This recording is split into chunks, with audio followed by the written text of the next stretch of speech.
Halo guys, Raditya di sini. Di video kali ini saya mau menunjukkan bagaimana saya mengelola tim penjualan dan memantau progress leads menggunakan aplikasi custom berbasis AppSheet yang saya beri nama Penguin CRM. Tonton video ini sampai selesai ya, karena di akhir saya akan bagikan cara mendapatkan template-nya, khusus buat yang benar-benar serius ingin punya sistem CRM sendiri. Penguin CRM ini termasuk dalam kategori Sales and CRM, yaitu aplikasi untuk mengelola data leads, aktivitas harian sales, dan pencapaian target revenue. Semua data disimpan di Google Sheets sebagai database backend-nya. Mungkin kamu bertanya, kalau ujung-ujungnya disimpan di Google Sheets, kenapa tidak langsung pakai Sheets aja? Karena AppSheet jauh lebih nyaman digunakan di perangkat mobile, di mana sangat penting untuk tim sales yang bekerja di lapangan. Google Sheets hebat untuk mengolah data, tapi tidak optimal untuk input dan penggunaan sehari-hari di handphone. Langsung saja kita preview tampilannya seperti apa ya. Ini saya menggunakan emulator Android untuk menampilkan bagaimana tampilannya di handphone ya. Ini portrait seperti ini. Kemudian ini adalah halaman login, perlu dicatat ya. Ini halaman login custom. Jadi sebenarnya AppSheet itu kalau misalnya memakai akun Google, sebenarnya dia sudah diverifikasi langsung oleh Google ya, jadi tidak perlu ada halaman login seperti ini. Cuman ini saya menggunakan sharing email supaya hanya memakai satu email aja. Kalau misalnya ada beberapa user, soalnya kan per user kena $5 itu. Nah ini makanya saya menggunakan login custom. Ini fungsinya kurang lebih sama, intinya bisa memfilter data sesuai dengan siapa yang login ya. Mari kita praktek aja. Kita ada beberapa user ya. Di sini data yang sudah terdaftar di dalam AppSheet-nya. Kemudian ada role, ada admin, leader, dan sales. Ini saya jelaskan sekalian. Intinya kalau misalnya memasukkan email dan password salah, tidak sesuai dengan yang ada di sini, maka dia tidak bisa login. Contoh saya masukkan email gekyo@gmail.com misalnya. Nah, maka email tidak ditemukan. Kalau pakai email yang sudah terdaftar di sini, maka dia bisa menerima, kemudian langsung keluar role-nya apa. Ini untuk memverifikasi bahwa ini adalah admin, maka dia bisa melihat semua data dan memiliki akses ke semua fitur. Kemudian passwordnya misalnya salah memasukkan, dia juga tidak bisa. Kalau pakai password yang benar,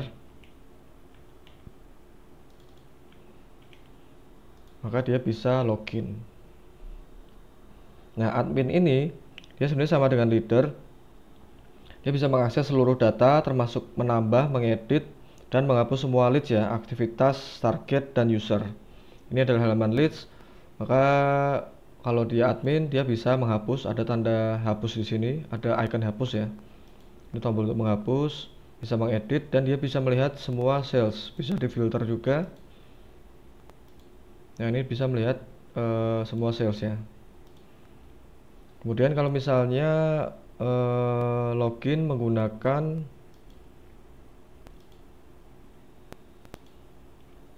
akses sales yang ini ya, misalnya pakai Thomas, dia adalah sales, langsung role-nya keluar sales, kemudian passwordnya masukkan 222333, login.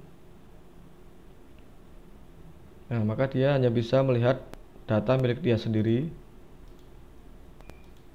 Nah, ketika di filter juga dia hanya bisa melihat nama dia sendiri. Kemudian di form ini, di detailnya dia tidak bisa menghapus ya. Jadi misalnya ada kesalahan, dia hanya bisa mengedit, tapi kalau menghapus dia harus minta tolong ke leader atau adminnya.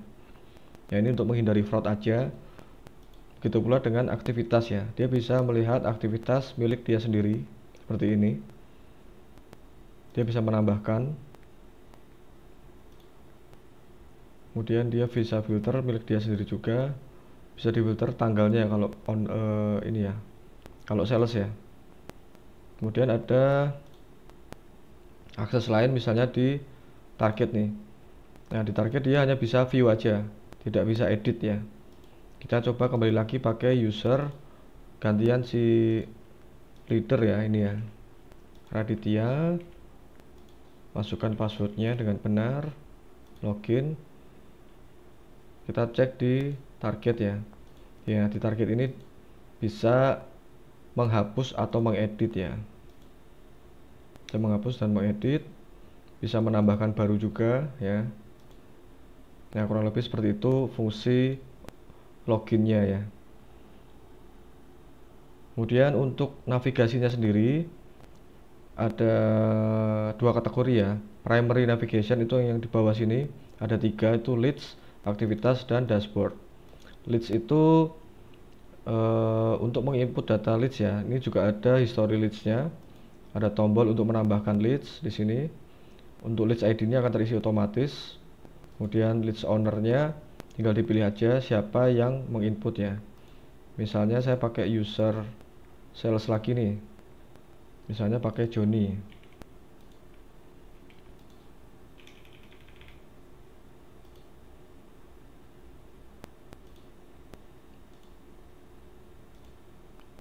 Nah, kemudian sumber leadsnya misalnya dari online, misalnya nama leadsnya tulis aja alamat lengkap. Ini perlu diisi karena nanti untuk mapping ya, cuma tidak dibuat mandatory. Ini ada tandanya, kalau ada tanda bintang berarti dia harus diisi. Kalau tidak ada tandanya, tanda bintangnya, berarti dia bisa dikosongi dulu.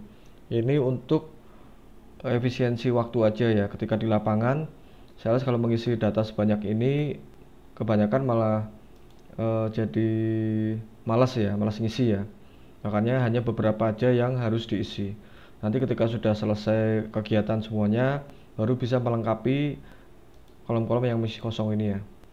Nah, ini juga ada, selain alamat lengkap, ada validasi berdasarkan provinsi, kota atau kabupaten, dan kecamatan. Contohnya misalnya memakai fitur ini ya, Jawa Tengah misalnya provinsinya, maka di bawahnya akan muncul kolom baru untuk memilih kota atau kabupaten. Opsinya hanya memunculkan kota atau kabupaten yang hanya ada di provinsi yang dipilih di atasnya ini ya. Jawa Tengah ini ya, ini muncul hanya Jawa Tengah aja nih. Misalnya Wonogiri atau ini ya, kota Semarang ya, Semarang. Maka kecamatannya juga muncul nih di bawahnya. Dia harus milih kecamatan yang ada di kota Semarang. Nah, seperti itu. Kemudian nama PSI otomatis wajib diisi ya. Kalau nggak diisi berarti belum tentu kunjungannya beneran tuh. Kemudian nomor telepon PSI harus diisi juga karena untuk kepentingan follow up. Kemudian status ini ya harus diisi di awal. Kalau misalnya dia nggak diedit, secara default dia akan memunculkan value cold ya. Kemudian bisa dikategorikan pipeline atau tidak. Kalau diisi pipeline, ketika ini ditulis revenue-nya, maka dia akan menjadi estimasi closing ya, estimasi revenue penjualannya berapa. Kemudian ada tanggal update, beda dengan tanggal input ya. Tanggal input itu tanggal dimana leads ini diinput di aplikasi. Tanggal update adalah kapan terakhir kali ini diupdate. Bisa mengubah mungkin nomor telepon atau status atau pipeline-nya atau revenue mungkin berubah. Itu tanggal update-nya harus disesuaikan supaya terhitung ya. Kemudian untuk aktivitas ini ada tombol form juga. Nah, list ini adalah daftar list yang sudah diinput di menu list tadi ya. Tadi saya pakai Joni, maka hanya menampilkan miliknya Joni aja nih. Misalnya dipilih, maka bawahnya langsung muncul nama usernya siapa atau siapa yang memiliki leads ini. Ini ada aktivitas, ada dua pilihan, meeting atau follow up ya. Misalnya follow up, maka di sini harus dituliskan hasil follow up-nya apa ya. Kemudian tanggal aktivitasnya tanggal berapa, ini bisa di backdate, tapi secara otomatis dia akan memunculkan tanggal hari ini. Kemudian bisa menampilkan foto, bahkan wajib ya, wajib menampilkan foto supaya nanti ketika di review ini kelihatan nih, bisa di review fotonya. Oke. Kemudian selain primary navigation ini, ada namanya menu navigation yang ada di sidebar ini ya. Untuk set menu ini saya sebutnya set menu sih karena dia ada di sidebar ya. Ini ada users ya. Karena ini yang login Joni, maka hanya memunculkan user atas nama Joni aja. Misalnya saya login pakai user dengan hak akses leader misalnya. maka bisa melihat semua user.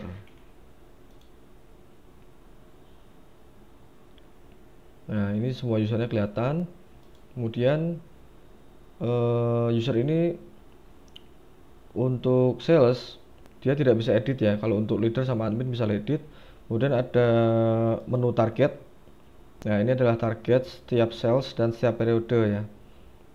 Ini untuk misalnya ini Mei, total targetnya adalah 470.000, yang di breakdown per salesnya seperti ini. Joni 75 juta misalnya, Thomas 75 juta, dan seterusnya ya.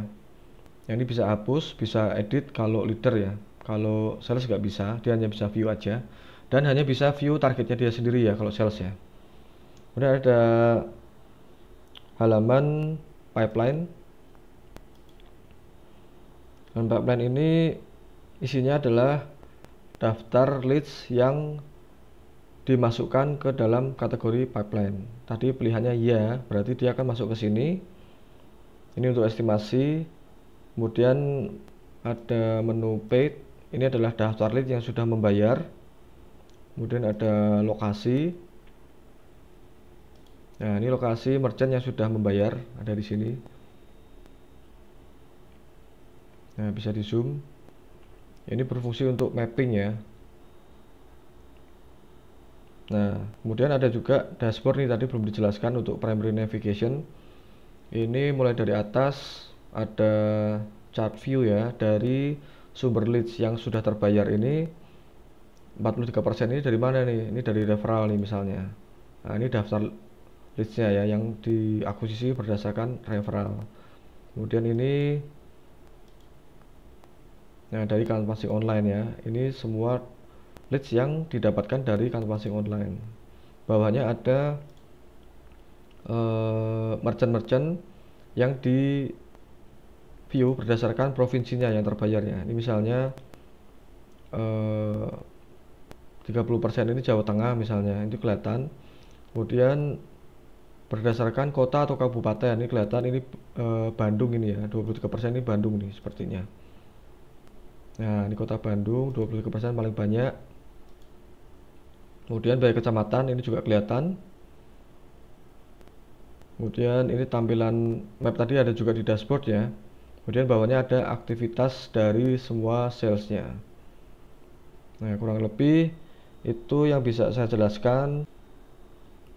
Aplikasi ini karena berbasis AppSheet, dia bisa di copy template-nya. Nanti saya buat sebagai template dan bisa di copy bagi yang membutuhkan ya. Nanti saya taruh linknya di deskripsi. Nah, semoga ini bisa membantu ya, bisa membantu leader maupun admin dalam mengelola aktivitas sales dan leads-nya ya. Ini mungkin bisa digunakan juga untuk freelancer nih, yang misalnya dia punya klien corporate mau dikelola pakai CRM seperti ini, bisa juga. Oke, kurang lebih seperti itu demo singkat dari Penguin CRM, yaitu aplikasi CRM berbasis AppSheet yang saya buat untuk memantau tim penjualan secara real time ya. Terima kasih sudah menonton. Sampai ketemu di video selanjutnya. Raditya undur diri.